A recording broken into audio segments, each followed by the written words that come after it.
Hvad? Godmorgen, venner. Jeg startede lige min video med at pille min næse.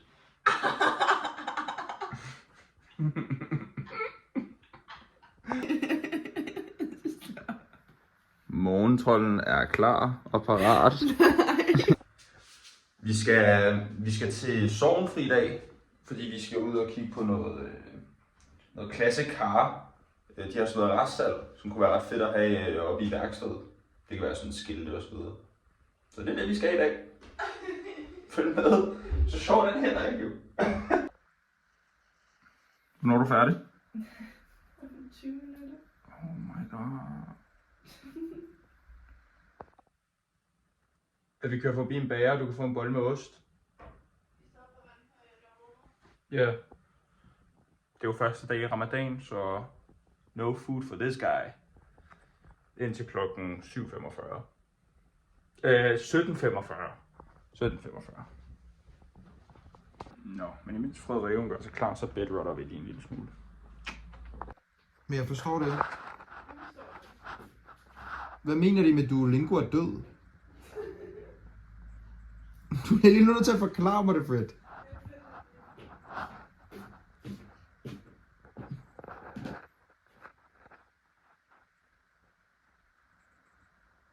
Er det en TikTok, eller hvad? Ja.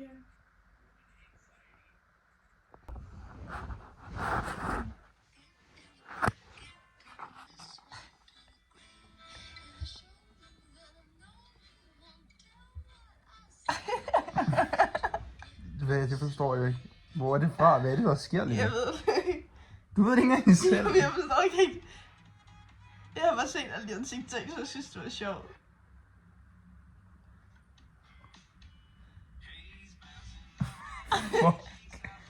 En eller anden forklarer os, hvorfor Duolingo er død. Vi fatter det ikke. Cybertruck. Jeg fatter det ikke. Nu bedrotter vi også for meget. Gå nu over og gør dig klar. Jeg tænker, at jeg skal forklare det. Vi er færdige med at bedrot, så nu skal vi afsted. Der er et lille outfit check, inden vi lige hopper ud. Er du glad? Hvad har du i hånden?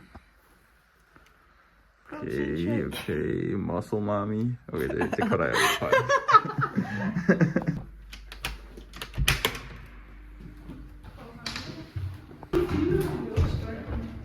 Og det er luksusvejr. Der er solskin. Hvad? Hop, hop, hop, hop, hop, hop. Hop. Nej, du skal hoppe ned. Hvad? Ved du, ja, du bliver til sådan noget. Jeg er så dårlig. Jeg er så dårlig til nøglen. Ved du, hvad der her? Bip, bip. Ej, hvad er det der for en pakke? Vi fandt ud af, at vi kan tage taget med. Hvor der. På Altimeters til den 1. marts. Vi ses i Matas. Jeg tror måske, det er en lille smule for koldt. Så tysk. Hej, Max.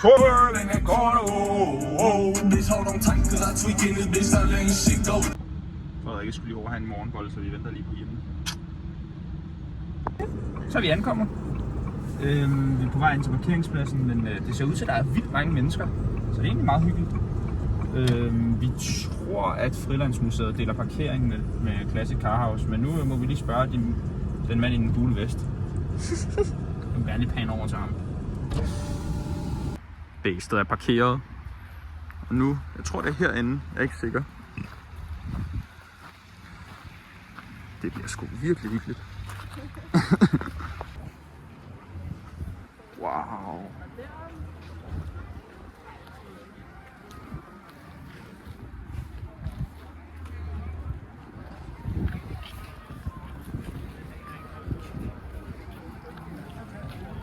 Det er fedt.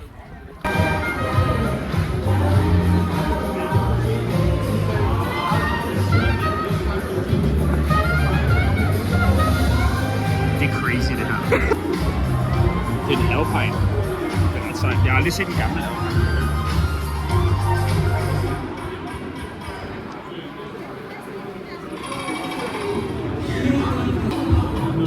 Det ser du aldrig ikke.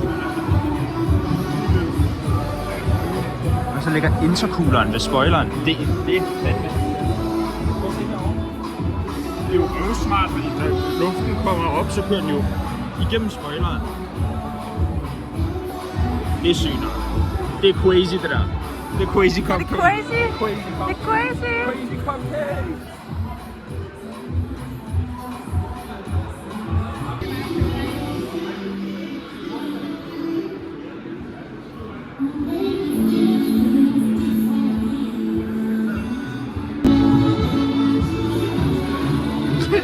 Skal vores kommende barn ikke have den der? Okay. A whole bottle of Nas.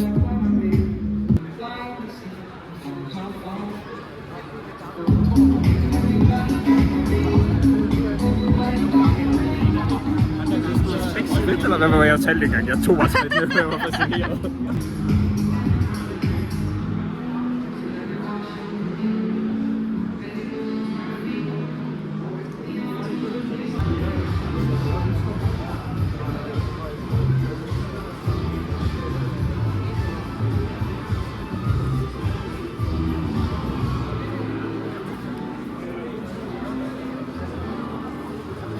Må du se bag den?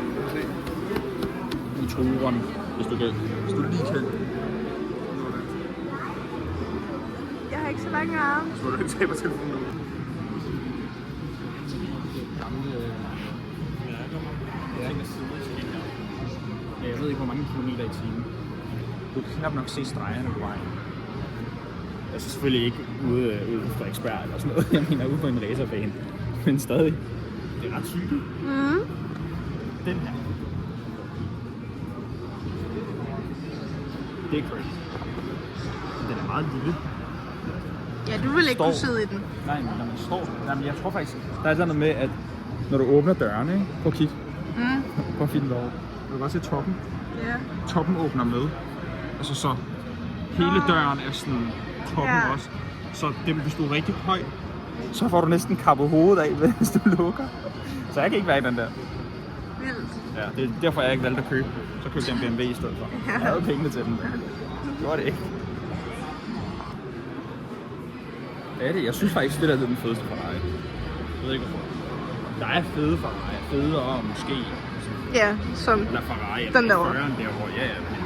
Men den her, fordi den har været med i Bad Boys. Det er crazy. Det synes jeg er fucking. Og så er den også inden for budget. Sådan realistisk.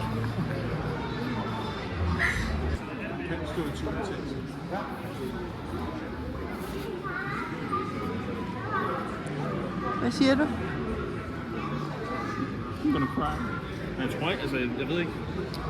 Jeg har altid været lidt lost, fordi den er fed, ja, det er den. Altså ikke noget om det. Men jeg tror ikke, det er en M. Fordi ellers så burde den være lidt bredere. Det er rigtigt. Den er meget tynd. Men nu ved jeg ikke så meget om, eller jeg ved lidt, men jeg ved ikke så meget igen. Jeg ved ikke, jeg tror, der er en anden, der har lavet den her om. Jeg tror faktisk, der er en M-motor i. Men det har bare været en normal E30. Men der står faktisk Instagram tag her. E30 Rami. Skal du hjem og søge på ham? Det gør vi. Vi søger på den. Så søger vi ved, om på det er en rigtig M. Men den er fed, nonetheless. Nonetheless. Går vi ned i kælderen. Der skulle også være en masse biler.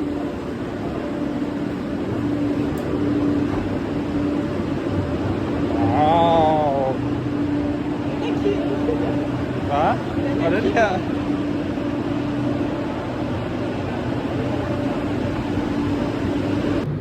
Wow. Hernede synes jeg faktisk, de har nogle ret fede biler. Ovenpå har de meget eksklusive biler, men hernede synes jeg, det er lidt mere min smag. Sådan lidt mere prøv at se den der BMW derovre. Oh my god, oh my god, oh my god, oh my god. Jeg er helt fascineret over, hvor store bremseskiverne er. Jeg har kun arbejdet med gamle normale personbiler. Aldrig nogensinde rodet med sådan nogle store skiver. Så har vi lige fundet verdens fedeste værksted. Lige efter Jan Nygaard. Jeg er ikke biased. Det er faktisk vildt fedt der. Vi skal lige se. Der er sådan en karosse herovre. Jeg ved ikke, jeg er ikke så god til så mange klassiske biler, men det ser egentlig ret sejt ud. Jeg ved i hvert fald, at der er en DeLorean herovre. Den fra Back to the Future.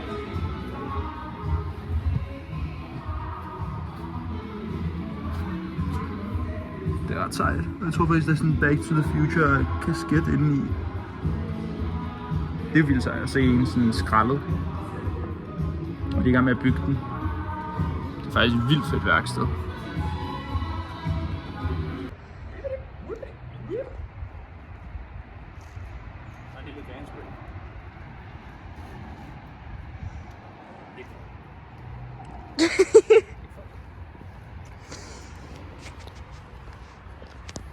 Så er vi ude. Fantastisk. Jeg tror, jeg vil give det en 10 ud af 10. Det var ret fedt. Meget stille og roligt og god live musik og så videre. Så hvad synes du? 8 ud af 10. På grund af hvad? Fordi jeg lugter meget hotdogs. Det er rigtigt nok. Det er faktisk rigtigt nok. Også noget, når man faster, der lugter hotdogs. Bliver man rigtig sulten. Beep, beep. Nå, men nu hopper vi lige ind i Fiat Monsteret. Og så tager vi videre til, ved jeg ikke, hvor end vinden blæser. Ej, vi havde det på video. Hun faldt lige over brædderne. Over de der brædder. Ja. Nu har jeg fundet ud af, at vi lige tager til Valby igen. Og så tager vi lige over og handler. Så går vi over og handler. Og så... Skal du på apoteket? Så skal jeg lige på apoteket. Skal lige have noget mundspray.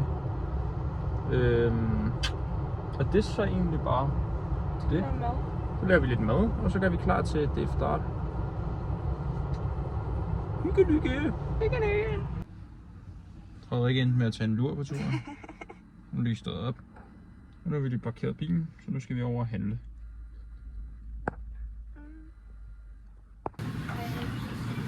Så er vi kommet i normal.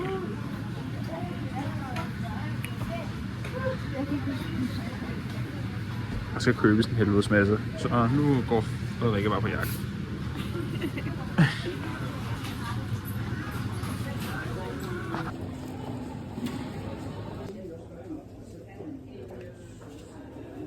Fedt.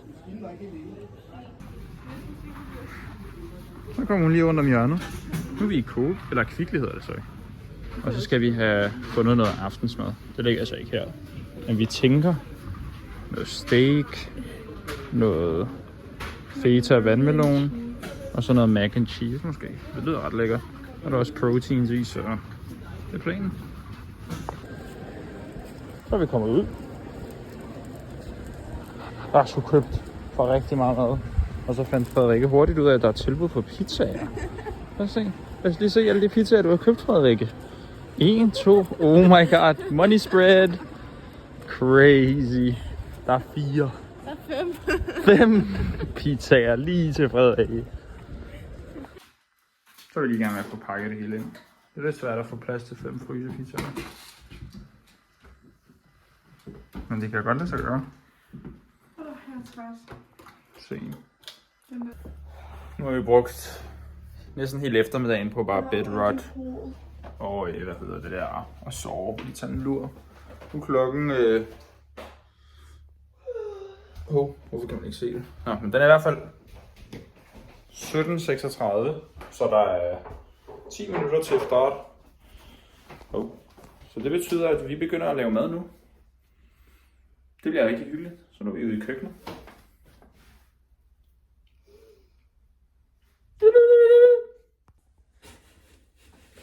Så laver vi sådan en vandmelonsalat. Vandmelon og noget... Se her... Og så noget puk. Den er god! Yeah! Hell yeah! Skal vi ikke bare lave den hele? Vi kan lave halvdelen af den til salat, vandmelonsalat, og halvdelen bare stykker, vi spiser af. Nej, lad os bare lave den hele.